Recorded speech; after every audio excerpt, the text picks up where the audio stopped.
Bienvenidos una vez más a este programa de estudio de la Palabra de Dios a través de la guía para la escuela sabática. Tengo el gusto de estar bien acompañado y voy a presentar a quien tengo a mi derecha, al señor Eduardo Sampaio. ¿Cómo estás, Edu? Gracias, Gapa, el señor. Estoy bien, un gusto de estar acá participando. Por la barba, capaz que uno piensa que es un señor. Tengo el gusto de poder conocerlo, Edu, hace un tiempo. Hemos hecho varios proyectos juntos, algunos de traducciones, música, ¿no es cierto? Estamos a todos lados juntos. Y acá vamos a estudiar la Palabra de Dios. Sí, muy bien, muy bien. Y a mi izquierda tengo al pastor Cristian Capalvo. ¿Cómo estás, Cristian? Bien, Leo, ¿vos? Qué bueno, muy bien. Contento de que estés acá con nosotros. Como siempre, un placer. Muy bien, qué bueno. Y si les parece, Edu, te voy a pedir que puedas orar para que Dios nos acompañe y pueda guiar este repaso. Sí, oremos. Querido Dios, Padre amado, gracias, Padre, porque estamos acá una vez más juntos para estudiar tu palabra. Quiero pedir, Señor, que tu Espíritu nos pueda bendecir y que podamos comprender el mensaje que tienes para nosotros. Amén. Eso que te oramos en el nombre de Jesús. Amén. Amén, amén. Muy bien. ¿Saben qué? La semana pasada charlábamos un poquito de la mansedumbre. Y yo le comentaba, así un poquito de sincericidio, un lugar donde siempre me fue difícil ser manso es en la cancha de fútbol. Y hoy me encuentro con que uno de los temas centrales es la paciencia. Digo, en la vida me es difícil ser paciente, no solo en la cancha. Si les parece, leemos el versículo central, una porción allí de Gálatas 5:22, que dice lo siguiente: mas el fruto del Espíritu es paciencia, ¿no? El gran versículo porque ya habla de varios frutos, pero este en particular es importante. Y te quería preguntar, Cristian, porque la lección nos lleva a leer y a focalizarnos en Romanos 5, del 3 al 5, ¿hacia dónde nos lleva la paciencia? Claro. Porque de hecho a mí me es difícil muchas veces tenerla. Si la tengo que desarrollar, ¿a dónde me va a llevar? Totalmente. Pensaba en un principio que la paciencia es algo ajeno a nosotros, ¿no? O sea, es algo que nos cuesta No mucho. soy el único. No Ok, te preocupes, ok, ok. no te preocupes, somos varios. Somos impacientes casi por naturaleza, nos cuesta esperar. Queremos todo ya y ahora. Nos cuesta esperar un resultado de un examen, nos cuesta esperar en un semáforo, ¿no? Vemos allí algunos segundos de más y nos volvemos locos, ahí queremos pasar. Básicamente queremos todo rápido. Pero la paciencia, como bien leímos hace un ratito, se nos presenta como uno de los dones del Espíritu Santo, los frutos del Espíritu Santo. Por lo tanto, Debe ser claro, es importante, pero es parte de lo que Dios quiere producir y puede producir en nosotros. En Romanos, particularmente en Romanos capítulo 5, el apóstol Pablo nos lleva a un razonamiento muy interesante a partir del versículo 3, en el que dice lo siguiente. Dice, y no solo esto, sino que también nos gloriamos en las tribulaciones. Razonamiento complejo por lo pronto, ¿no? Arranca diciendo, nos gloriamos en los problemas, nos gloriamos en las cosas complicadas, pero nos podemos gloriar en las tribulaciones. ¿Por qué? Dice, sabiendo que la tribulación produce paciencia. Paciencia. Dicen por ahí que el mar calmo no hace a los buenos marineros, ¿no? Sí. O sea, sino que las tormentas son las que hacen a los buenos marineros. Dice el apóstol Pablo algo parecido. La tribulación produce paciencia y la paciencia prueba y la prueba esperanza. Wow. Y la esperanza no nos defrauda porque el amor de Dios ha sido derramado en nuestros corazones por el Espíritu Santo que nos fue dado. Wow. Pero yo no me quería detener solo en esto, Leo, sino que el contexto mismo de estos versículos nos hablan acerca de un Dios que nos ha dado la gracia y que nos ha justificado. Es en este contexto en el que tenemos un Dios que se preocupa por nosotros, que quiere salvarnos y que nos quiere dar el regalo de la salvación, en el que Pablo nos dice, en este contexto, tranquilos, porque los problemas nos fortalecen y finalmente nos darán esperanza, si sabemos entenderlos y si sabemos transitarlos. Y ahí es donde entra en juego la paciencia y los resultados de la paciencia. Si sabemos comprender lo que nos sucede y por qué nos sucede, eso va a producir en nosotros frutos muy interesantes y nos va a convertir en mejores cristianos, básicamente. O sea que incluso acá hay una secuencia lógica que termina con la esperanza y definitivamente, díganme si no es una palabra que nos hemos puesto como cartel, los adventistas sobre todo, que nos identifica, ¿no? O sea, un paso previo para la esperanza. ¿De dónde viene? Es la paciencia. La paciencia. Wow, y las no podemos tribulaciones. tener, no podemos tener esperanza si no tuvimos primero paciencia. Y la paciencia por las tribulaciones. Sin duda. Wow, importante. Edu, tienes una pregunta personal. Ok. ¿Soltero, casado, divorciado? Soltero. Muy bien. Tengo que decir esto simplemente a modo de chiste porque un meme de internet ha sido el hecho de los solteros, ¿no? Y diciendo, los tiempos de Dios son perfectos. Como de espera hacia que llegue la persona indicada, ¿no? Sin duda.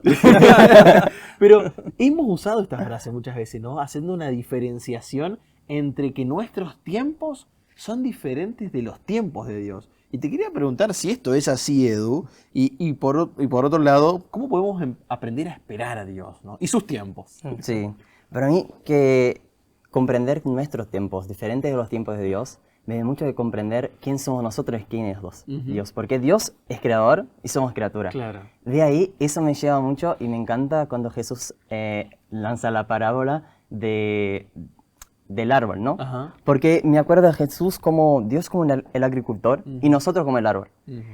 Una planta puede querer como, bueno, yo quiero ahora dar frutos. Claro. Pero no sabe cuál es su mejor. Exacto, no sabe su tiempo. El agricultor sí sabe el tiempo de la poda, el tiempo de meterlo al sol, de regar. Tengo que decir que tengo Sí. una vecina en particular que es una genia y vos ves su huerta. Ella sabe cuándo cultivar, cuándo sacar. Y creo que es una analogía directa a Dios, ¿no? Exacto. Y a veces creemos que sabemos los mejores tiempos, pero sin duda el agricultor es quien sabe los tiempos, porque él conoce la planta por completo. Claro. La planta no conoce todas sus partes. Y a veces, aunque queramos dar frutos, si podamos dar frutos, está el momento de dar flores.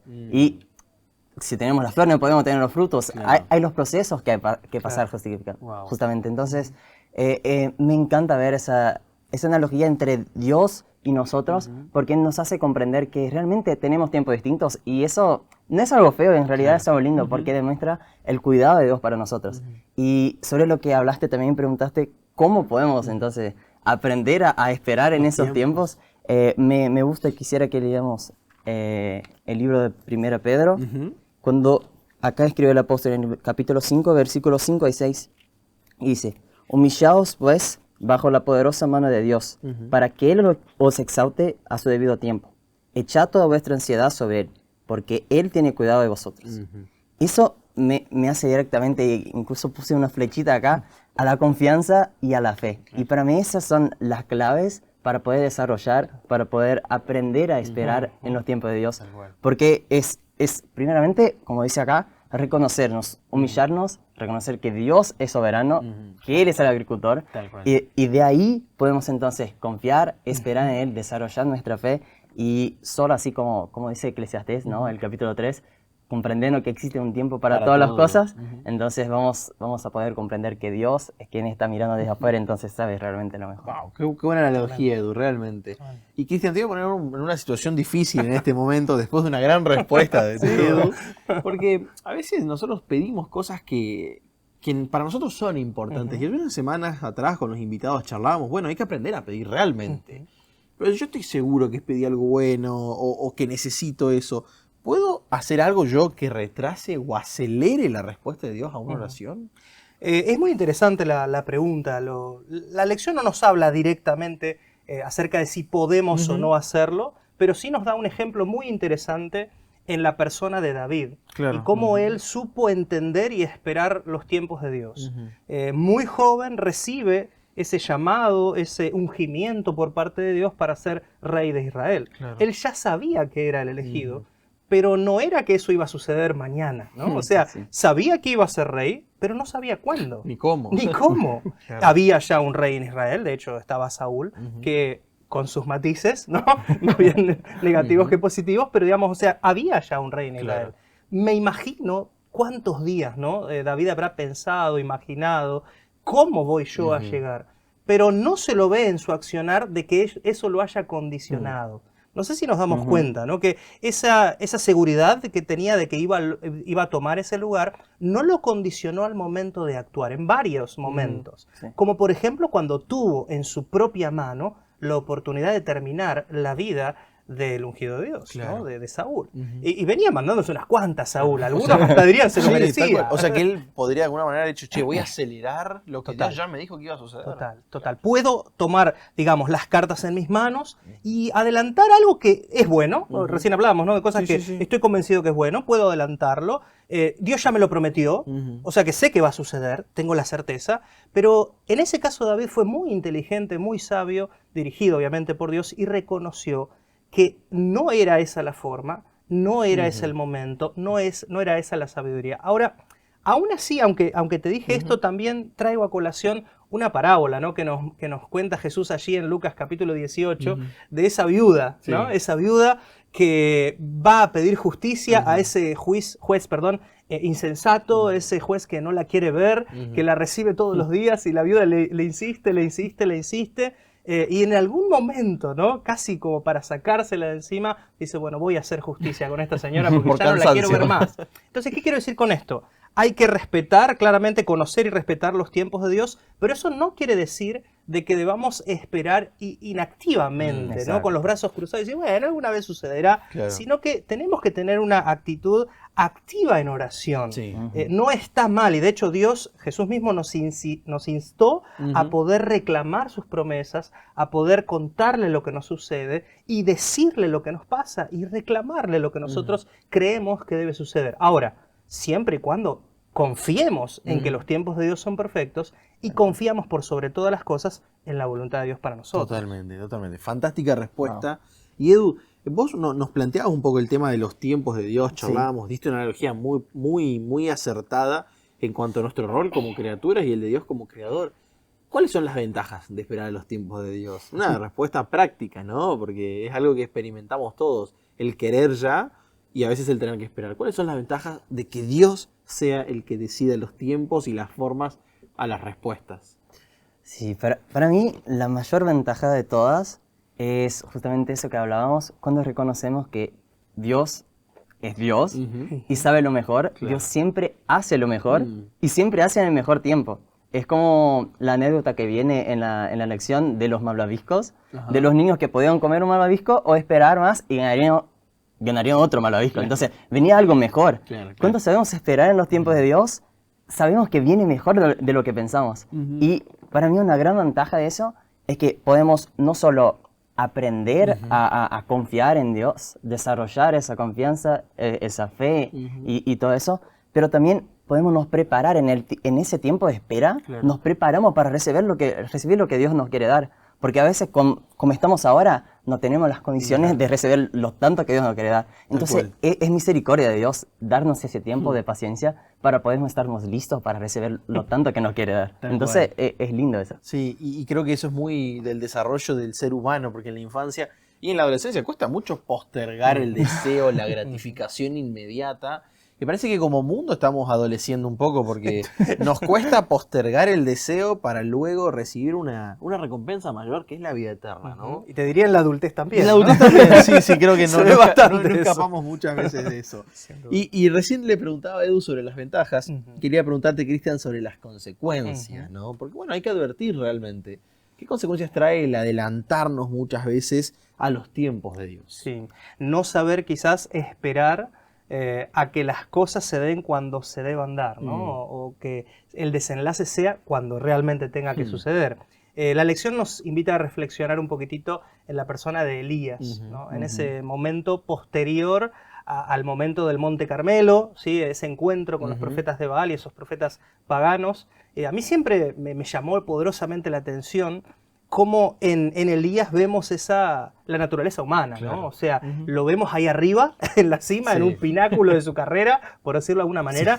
¿Viste esos jugadores de fútbol Sí, que sí, están sí, en sí. su mejor momento Están y en se comen el mundo? Barcelona o Real Madrid. Exacto. Y vos lo ves en otro partido y lo ves apichonado, el mismo jugador, Sí, con las tal mismas características, capacidades, pero vos ves dos jugadores totalmente diferentes.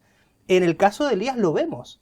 Es un Elías lleno del Espíritu Santo, un Elías que se come al mundo, que se planta frente a todos los profetas, al rey, a la reina, a quien sea, le pongas a quien le pongas ahí adelante, él se lo iba a derrotar.